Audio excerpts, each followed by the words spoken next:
Hello সবাইকে, কেমন আছো তোমরা? আশা করছি যে যেখানে আছো ভালো আছো, সুস্থ আছো। আমি ও আমার পরিবারের সকলে ভালো আছি।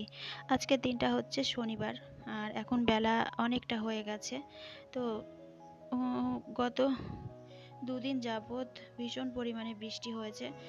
তো ওই কারণেই বেশ কিছুটা জামাকাপড় জমে গেছে। ছেলে মেয়েদের জামাকাপড় দিয়ে নিজের, হাজব্যান্ডের, আমাদের ৪ জনেরই অনেক জামাকাপড় জমে গেছে। তো সকালে সমস্ত কাজকর্ম সেরে ভাবলাম রোদ উঠেছে, আগে যাই জামাকাপড়গুলো কেচে মেলে দিয়ে আসি।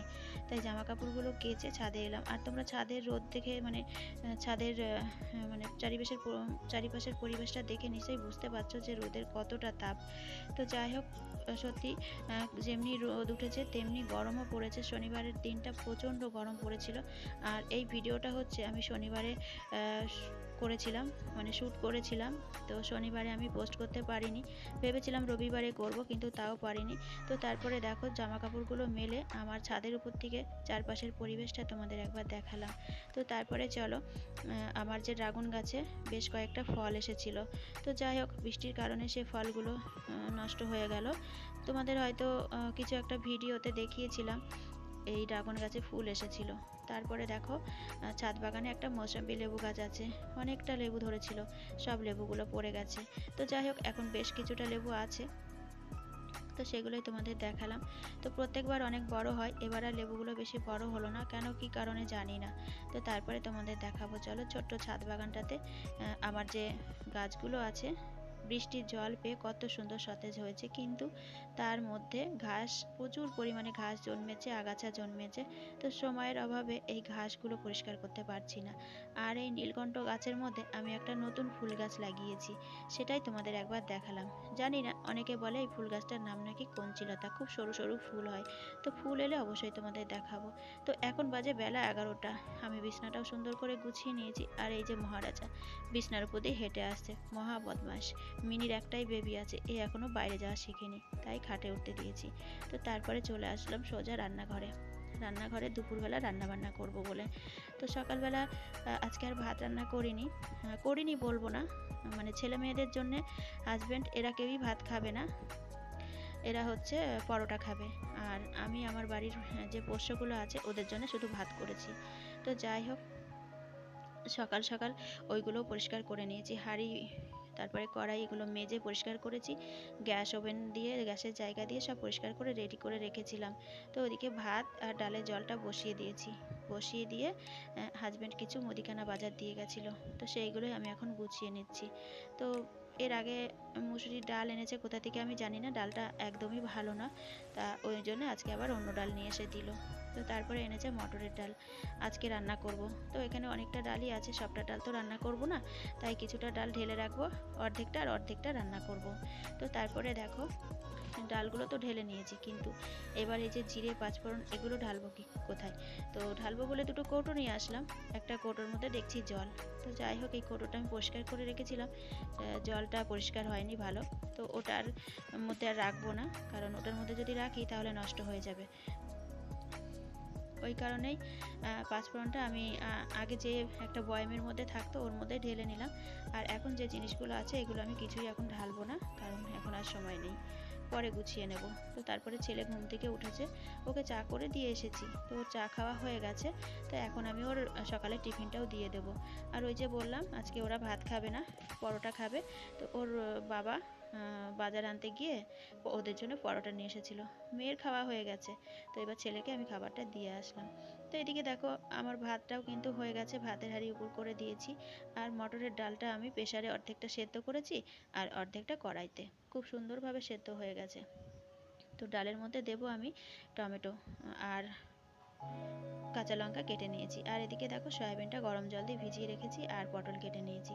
আজকে আমার শনিবারের মেনুতে বিশেষ কিছু নেই, শুধু আছে হচ্ছে মটরের ডাল, সয়াবিন আর হচ্ছে পটল ভাজা। তো এদিকে আমি ডালটা সম্বাদ দিয়ে নিলাম।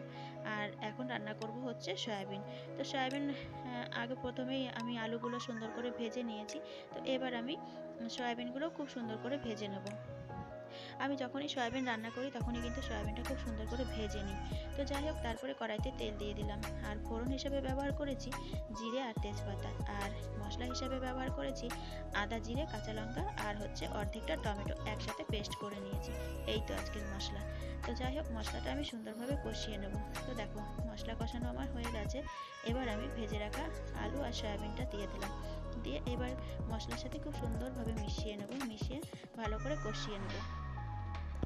যতক্ষণ না মশলা থেকে এই কাঁচা গন্ধটা যাচ্ছে ততক্ষণ আমি ভালো করে কষাবো। তো যাই হোক, আরও একটু কষাবো। কষানোর পর আমি এতে জল দেব, আর আমি গরম জলটা দেব না, একদমই নর্মাল জলই ব্যবহার করব। তো জল দিয়ে দিলাম, একদম পরিমাণ মতো জল দিয়ে দেবো, বেশি ঝোলও হবে না, বেশি মানে গা মাখাও হবে না। তো তারপরে চলো রান্নার শেষে তোমাদের একবার দেখিয়ে দিই সয়াবিন, আর এদিকে আছে পটল ভাজা আর কী বলে মটরের ডাল। তো যাই হোক, তারপরে তোমাদের দেখানো হয়ে গেছে। এবার আমি কিচেনের যে বাদবাকি কাজগুলো আছে সেই কাজগুলো এবার করে নেব। তো ওদিকে আমার গ্যাস, ওভেন, তারপরে যেসব বাসন ছিল সবটাই আমি ধুয়ে পরিষ্কার করে নিয়েছি। ওদিকের কাজ সবটাই আমার হয়ে গেছে বলতে পারো। তো শুধু বাকি ছিল এই কিচেন ক্যাবিনেটটা, আর এই ক্যাবিনেটটা আমি প্রত্যেক দিন পরিষ্কার করতে পারি না, প্রতিদিন মানে পরিষ্কার করিও না, কারণ অনেকটা সময়ও লাগে। আর এখন যে কাজগুলো আমি করছি তখন প্রায় 2:30টা মতন বেজেই গেছে। তো আমি স্নান খাওয়া দাওয়া কখন করব? তো ওই কারণে আমি এইগুলো সপ্তাহে সপ্তাহে পরিষ্কার করি। এইগুলো বলতে শুধু এই ক্যাবিনেটটা। তো প্রথমেই আমি স্কচ ব্রাইট দিয়ে ভালো করে ডলে ডলে মানে ঘষে নিলাম, যাতে তেলগুলো উঠে যায়। তো তারপর একটা শুকনো কাপড় ভিজিয়ে ভালো করে মুছে নেব।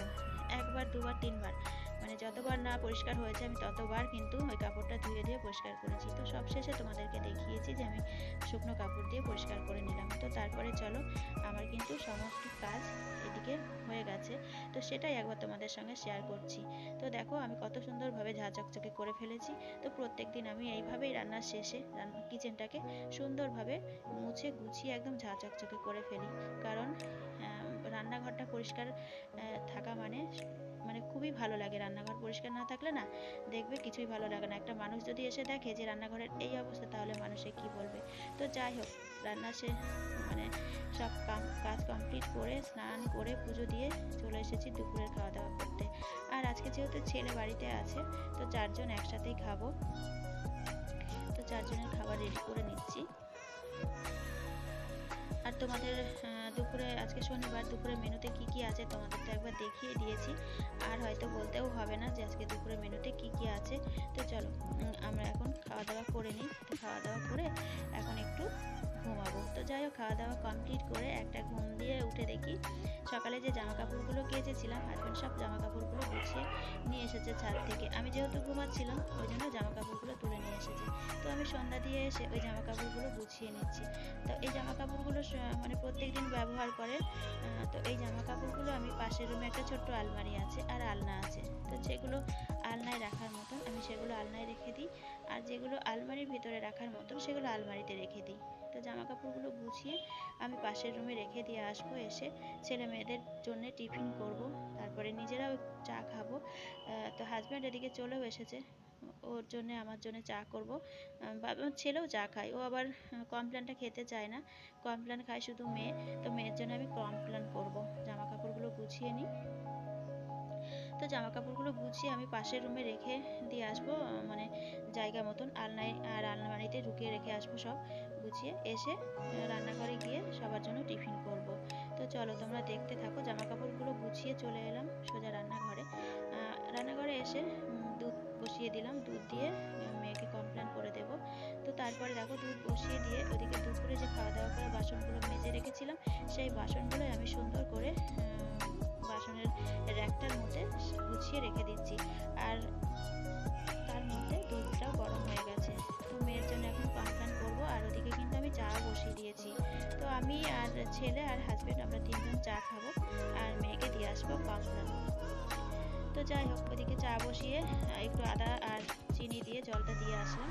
আর এদিকে এই যে কমপ্লেনটা এখনও খুলিওনি, ঠিক জায়গায় রাখাও হয়নি। তো এখনই মানে কাটছি, কেটে ওকে আগে দিয়ে আসবো, তারপরে জায়গা মতন রেখে দেবো। এখন আপাতত এরকমই থাক, মেয়েকে আগে খাবারটা দিয়ে আসি, তারপরে এগুলো গোছাবো। তো চলো আমার মেয়ের খাবারটা রেডি হয়ে গেছে, মেয়েকে দিয়ে আসবো। আর এদিকে কিন্তু আমি চা বসিয়ে দিয়েছি, চাও হয়ে গেছে। তো এই যে দেখো আমার চা রেডি। তো এবার আমি রাতের ভাতও বসিয়ে দেব। তো চলো এবার আমি চা ছেঁকে নিই। তো আমি ভিডিওটা আর বেশি বড় করব না বন্ধুরা। আমার ভিডিওটা যদি তোমাদের কোথাও বা কোনো অংশ একটুও ভালো লেগে থাকে তাহলে কমেন্ট করে জানিও, আর একটা লাইক অবশ্যই দিয়ে দিও। তো চলো আজকের মতন টাটা। সবাই ভালো থেকো, সুস্থ থেকো। আগামী দিন আরও একটা ব্লগ নিয়ে আসবো তোমাদের সামনে।